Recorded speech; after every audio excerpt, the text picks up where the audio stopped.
All right, how's it going, class? So today we're gonna be going over my online diversity field placement. I gotta record it on my phone because the screen share and the audio is messed up on my computer. So yeah, we're just gonna go through it like this way. So today we're looking at COVID-19 impacts on 4 prompts. The first being income and debt. Second one, mental health and addiction / developmental disabilities. And then 3, we got the vaccine in correlation with low-income areas. And the 4th, we got jail, prison populations. And then it's got a couple images there. Nothing too crazy. So for the first slide here, we're gonna be jumping into income and debt. 14% of people had to take out credit or borrow money more than usual since the start of the COVID-19 pandemic, which is pretty crazy. This shows people were opening up credit card accounts and going to their bank to get money that they don't have to pay for stuff, which isn't what we like to see, especially for essentials such as housing and food. 18 million people took out some kind of debt to cope financially between March and September 2020. So that was like the peak times of COVID cases. And yeah, that's 18 million people, which is a lot of people to try to cope financially in some form. And we have 54% of families in the lowest income borrowed more from March to June 2020 to cover essential costs like food and housing. So over half of the lowest income of individuals is borrowing money just for bare minimum essentials such as food and housing, which is pretty crazy. It's not what you like to see, obviously. And yeah, that's why we had things implemented such as stimulus checks and unemployment to try to compensate for that. I'm not gonna play these videos because otherwise this video is gonna be way too long, but this is just a short clip from Bloomberg Market and Finance talking about debt in the United States due to coronavirus and the pandemic. And I have this little image right here to show that it's pretty much money because being burned. We're going into a huge debt. So hopefully once the pandemic's over, people are out spending money and trying to get us out of that. So third off here, we got during the early stages of the pandemic, all non-essential businesses were forced to close in an attempt to stop the spread of the virus. Obviously, this was the lockdown period, and it affected millions of families. So I got a little clip right here. It's just talking about like what was considered an essential business at the time. I mean, for the most part, me personally, I worked at Mazda of Orem Park as a porter, and we were like one of the non-essential businesses that closed down because obviously our services weren't deemed essential to keep open for the public, and we wanted to stop the spread of the virus. So everything closed down, and obviously essential workers had to stay working, like food industries, things of that nature, like healthcare, all that stuff. So I'm gonna skip that video as well. We got COVID impact on income and debt. The unemployment rate skyrocketed from 3.8% to 13%, which is almost a 10% increase. And the following graphics show comparison of just like COVID compared to the Great Recession unemployment rates. So as you can see, like it's broken down into women and men, and then the different races. And for some instances, it's like up 50% compared to the Great Recession, which is pretty crazy. Unemployment at an all-time high. People are filing in it. And obviously not all these numbers are even an accurate representation because obviously there were some fraudulent claims. And that's why research and evidence is continuing to come out to try to show accurate representation. So I'm sure this is provided by Pew Research Center. So they did their best to try to make it as representative as possible. And then stimulus checks. I put a question mark because who needed the funds compared to who were blessed? You know what I mean? Like some wealthier families received these funds, which maybe they didn't need them. So hopefully, you know, the majority of people that were actually in desperate need of it received the funds. There's 2 instances of stimulus checks going out, and it was only like $1,400, which obviously if you got rent payment, food, big families, you're not going to be able to provide, especially our lower income families.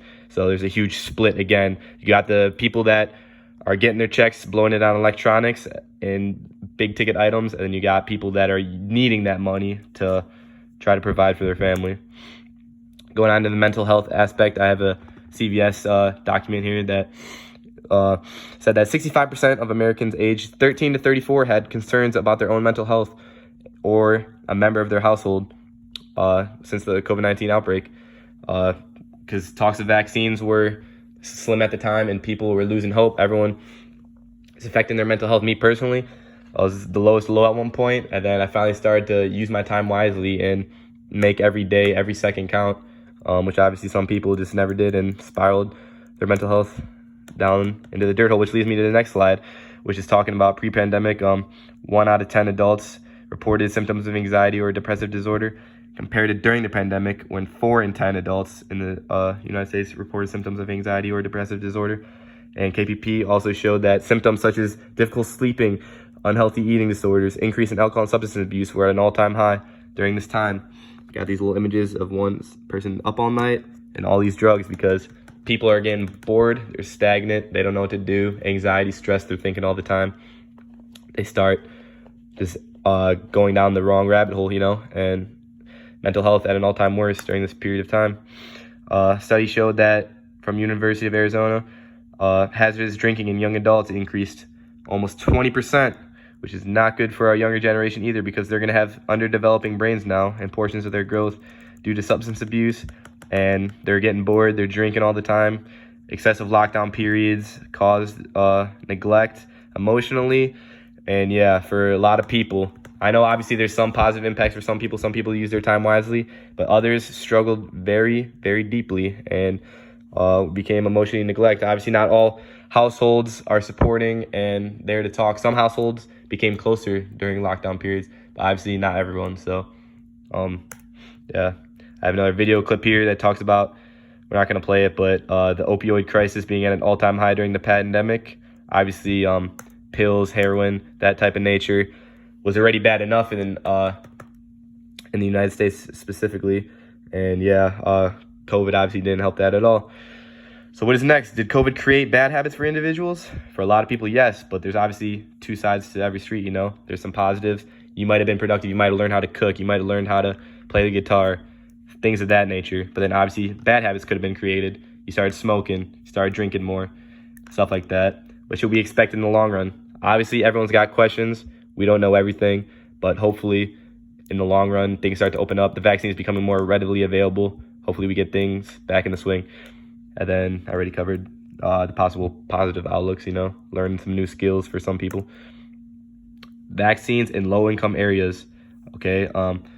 People are hesitant to take the vaccine in low-income areas. Why is this? Well, for one, a lot of them are being offered the Johnson & Johnson, which is the one-dose vaccine. It's been proven that the Moderna, Pfizer are more reliable than this Johnson & Johnson. So it makes sense that people are hesitant to take it. If that's the only one being offered, why are we offering it to the low-income areas? Why don't they have the choice to get the 2 doses? It just shows again, separation between our society that is causing this gap, which we don't need. Vaccines. This was a quote I got from New York Times. Suddenly, our clinic was full of white people. We've never had that before. We serve people who are disproportionately African-American. Okay, well, there you go. The wealthy people that want the vaccine, they don't care which one they get. If they want the Johnson & Johnson, they're going to our low-income areas because these people don't want to take the vaccine from the low-income area because they're scared. And some of these wealthier people are taking advantage, and they're saying, all right, I'll take the vaccine regardless. I don't care which one I'm getting. But that's besides the point. We should have the opportunity for low-income areas to have the choice to get the more reliable, more effective vaccine than 95% compared to 70%. Yeah. This APC 10 report video saying that 40% of our upcoming vaccines will be distributed in low-income areas. I'm not going to play this clip because it'll be way too long to download and it'll take up too much time in this presentation. My PowerPoint is attached to the assignments, so if you want to watch those videos, but yeah, they're too long. So what is the issue with this? So predominantly wealthier people, like I said, are going to these low-income areas to receive their vaccines. Ideally, we want to get rid of these inequities and that have worsened during the pandemic and create our communities the opportunity and the opportunity that they deserve, and that, again, racial equality. Vaccines, mandatory, vaccine myths, actual concerns. I have a little picture of here because obviously there's been some myths floating around that there's a chip in there. Some people are hesitant to get these vaccines. Are they going to be mandatory? We don't know. There's a lot of unanswered questions. Obviously, this has only been a year pandemic, so extensive research hasn't been done yet. But hopefully, the more readily the vaccine is available, it won't have to be mandatory, because I know a lot of people don't want to rely on a vaccine that was just made, which is completely okay. But are some of these concerns actual? We don't know. We just don't know. So work with people Don't get defensive if they don't have the vaccine. If people want the vaccine, let them get it. It's just a split. We got to work together. We got to create that unity, that love. We can't be discriminating people, all right? We got to work together. Because there's other countries, unlike the U.S., that are provided less opportunities. Obviously, they're getting some doses of vaccines, but it's taking longer and longer to get there. And a lot of these underdeveloped countries, they don't have the same sanitation and stuff like that as the U.S. does. So the virus is spreading quicker in these countries. So we have it good here at the United States compared to some. Obviously, there's more developed countries than the United States, but I'm saying you got to look at people that are from low-income countries as well. Now, COVID impact on jail prison populations. It was actually, I guess, somewhat a positive for some cases because 200,000 inmates were released from June 30th, 2019 to June 30th, 2020. Impact of COVID on local jails showed the drop in inmate population consistently through these months. These inmates were expedited because obviously judges, as you can see, the confined areas that they're in, causes the spread of the virus more. And obviously, if the judge deemed that these cases or their severity of their charge could be translated to a probation at home or something, obviously we'd like to get them out of the jails then, so the virus, we can stop the spread and occupy people in less space. We don't want them crammed in these tight quarters because we got to be moral. Even though they did go to jail for whatever crime it may be, we got to be moral. We got to try to stop the spread of the virus. So as you can see, 81% changed to 60% capacity, which is what we like to see. COVID impact on jail populations. I didn't want to add too much information, so I have some slides like this just so I could talk about my perspective, and I don't want to bore you guys too much. So I just left open-ended questions like house arrest opportunities. If they're in there for a drug charge, such as selling weed or something, do they really need to be in jail for that and risking lives? Or could we just put them on house arrest or something of that nature? Vaccine, is it going to be given to inmates? Are they going to be at the end of the line? Or are they going to be like, when are they going to have the availability to receive this? We don't know all the ins and outs just yet. And then I said severity of crimes, resources available. Do they have all the cleaning supplies that we have outside in the real world? I had a picture of this old man because obviously the more vulnerable the inmates is, if your age is 55, 65, health conditions, things of that nature, you might be expedited more so than the younger generation due to lack of sanitation, medical care. The virus spreads rapidly in these detention centers among the inmates, correction officers, surrounding communities, which we don't want. We want to stop that. What inside the prison might look like during COVID. You got more cleaning stations being put up. And then you got, obviously, some inmates are able to receive the vaccine. This guy, you don't know his specific case, but he might be older. He might have a health condition, and they had a vaccine readily available. So you got the correction officers there while he's getting the vaccine. Getting back to normal. Just wrapping everything up kind of. As vaccine distribution continues to climb, more extensive research will be done in the future. Hopefully we get back in the swing of things. Start getting our younger generation to experience what it's like to be normal, because I know a lot of people are going to be scarred from this. It was we lost a lot of people. And yeah, as future teachers, hopefully we get to experience face-to-face, get involved in our communities, our schools, make the world a better place. Got the little smiley face there. Let's go. Got my references. Thank you for the presentation.